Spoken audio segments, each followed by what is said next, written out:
Baiklah, Assalamualaikum warahmatullahi wabarakatuh. Perkenalkan, saya Erina Hidayati Andani dari kelas 1D. Saya akan melakukan pembahasan tentang surfaktan. Saya dengan NIM PO 7139025015. Baiklah, berikut adalah pembahasan surfaktan pada laporan praktikum yang saya buat kali ini. Yaitu pembahasannya adalah kelarutan. Dalam pengukuran kuantitatif diartikan sebagai beberapa banyak zat terlarut yang ada dalam larutan yang sudah jenuh pada suhu tertentu. Secara sederhana, kelarutan adalah proses alami di mana dua atau lebih zat tergabung membentuk campuran homogen. Kelarutan dapat diukur dengan menghitung jumlah milimeter pelarut yang diperlukan untuk melakukan suatu gram zat terlarut. Berapa faktor yang mempengaruhi kelarutan suatu zat antara lain tingkat keasaman pH, temperatur, jenis temperatur, ukuran partikel zat, konstanta dielektrik, serta keberadaan zat tambahan seperti surfaktan, pembentuk kompleks, dan ion sejenis. Martin 2006. Pembakuan larutan NaOH. Pembakuan larutan menggunakan asam oksalat sebagai standar primer karena sifatnya stabil, murni, dan mudah ditimbang. Dari perhitungan diperoleh mol asam oksalat 0,000228 mol. Berdasarkan reaksi H2C2O4 plus 2NaOH menjadi NuNa2C2O4 plus H2O. Maka mol NaOH yang didapat itu dari perkalian 2 kali 0,000028 sama dengan 0,00056 mol. Volume NaOH yang didapat adalah 5 mili. Sehingga diperoleh molaritas NaOH sebesar 0,12 m. Nilai ini sedikit lebih besar dari teoritis 0,1 m yang menunjukkan adanya kemungkinan kesalahan pembaca Buret, ketidaktepasan titik akhir titrasi, dan larutan NaOH yang sudah menyerap karbon dioksida dari udara sehingga konsentrasinya berubah. Tapi apabila dibulatkan itu sama dengan 0,1 karena 0,12 itu 2 kan masih kurang dari angka istimewa yaitu kurang dari 5. Apabila dibulatkan itu 0,1. Tapi ya kita korelasi lagi kan dengan penilaian masing-masing. Namun nilai ini masih dapat digunakan untuk perhitungan selanjutnya karena tidak terlalu jauh dari nilai teoritis, benar kan? Kelarutan asam salisilat dalam air atau blanko berikutnya. Secara teori, menurut Farmakope Indonesia, kelarutan asam salisilat dalam air adalah sekitar 1:450, sehingga dalam 50 mili air hanya dapat melarutkan lebih kurang 111,11 mg. Dari percobaan, volume NaOH rata-rata itu adalah 5 mili. Hasil perhitungan menunjukkan asam salisilat yang larut adalah 82,872 mg.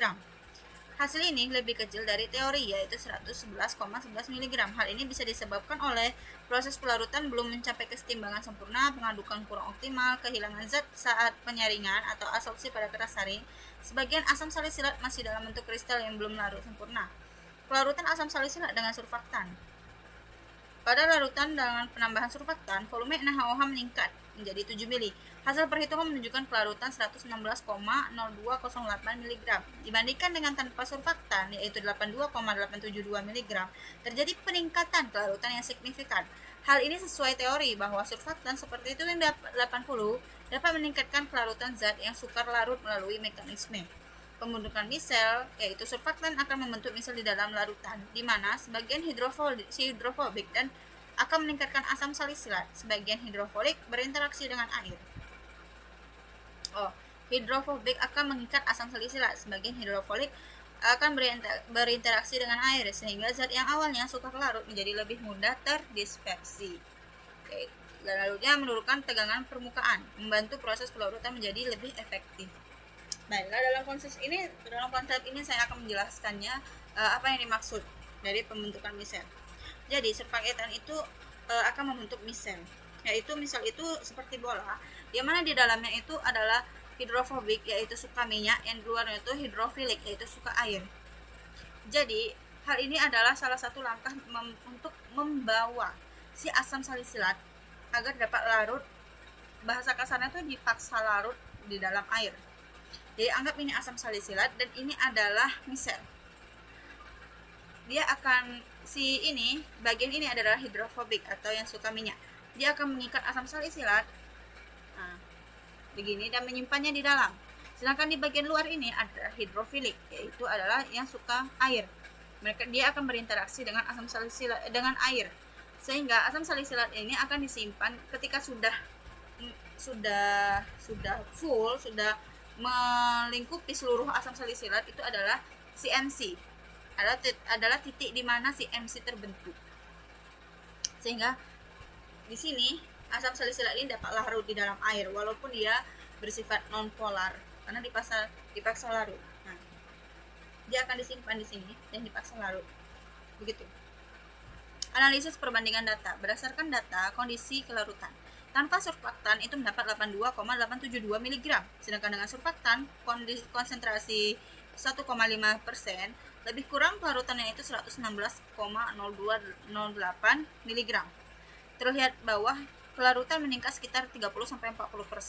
Ini menunjukkan bahwa surfaktan memiliki pengaruh nyata terhadap peningkatan kelarutan asam salisilat. Ketidaksesuaian data dengan teori adalah ada beberapa ketidaksesuaian dalam data yang didapat dengan teori. Beberapa data tidak sepenuhnya sesuai dengan teori, misalnya hasil Blanco lebih rendah dari teori. Hal ini dapat disebabkan oleh hasil Blanco ini mungkin ada beberapa data dari kelompok kami yang lebih rendah dari teori.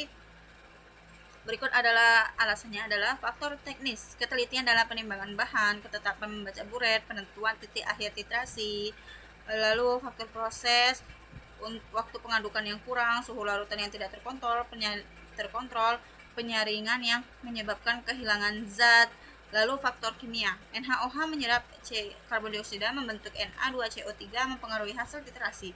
Lalu asam salisilat belum larut sempurna dan sebelum dititrasi, atau bisa juga alat-alat kami itu sudah kurang berfungsi dengan baik, dan mungkin juga bahan-bahan itu juga sudah KW tapi tidak tahu juga. Ini adalah pandangan secara objektif, jadi kita tidak akan mengambil permasalahan mengenai barang lab kita. Perbedaan ini tapi itu bukan berarti tidak masuk ke dalam faktor-faktor alasan kenapa pratikum kami bisa salah, bukan sepenuhnya salah, lebih kurang tepat atau meleset dari perkiraan. Perbedaan ini merupakan hal yang wajar dalam praktikum karena banyak variabel yang mempengaruhi hasil, terutama dalam sistem pelarutan dan titrasi. Kesimpulan dari pembahasan ini adalah hasil dari praktikum dapat disimpulkan bahwa penambahan surfaktan Twin 80 meningkatkan kelarutan asam salisilat secara signifikan. Mekanisme peningkatan kelarutan terjadi melalui pembentukan misel dan penurunan tegangan permukaan.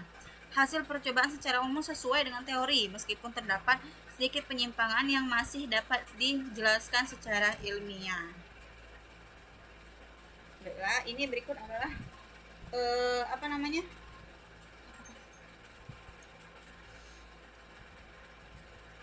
dokumentasi ketika kami praktikum.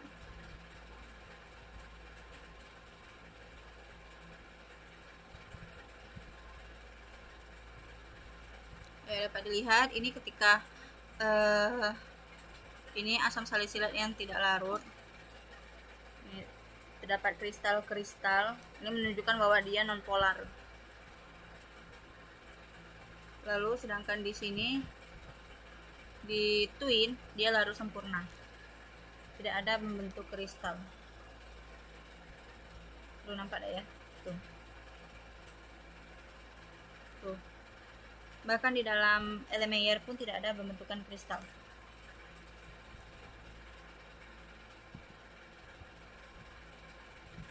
Ini hasil titrasi dapat dilihat. Begitulah guys. Ini hasil titrasi si Twin 80. Sedangkan ini hasil titrasi Blanco. Terlihat tidak ada busa. Busa ini menunjukkan bahwa dia surfaktan ya guys. Gitu. Baiklah, sekian dari saya. Mohon maaf apabila terjadi banyak kekurangan. Assalamualaikum warahmatullahi wabarakatuh.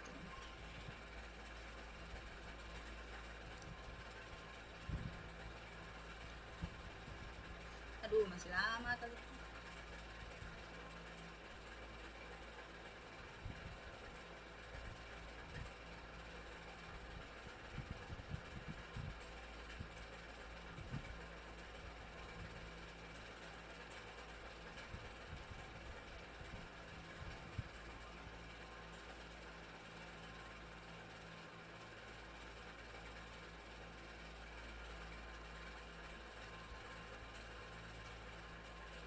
Di sini ada juga grafiknya. Titik tertinggi grafik ini ketika konsentrasi twin 3,5.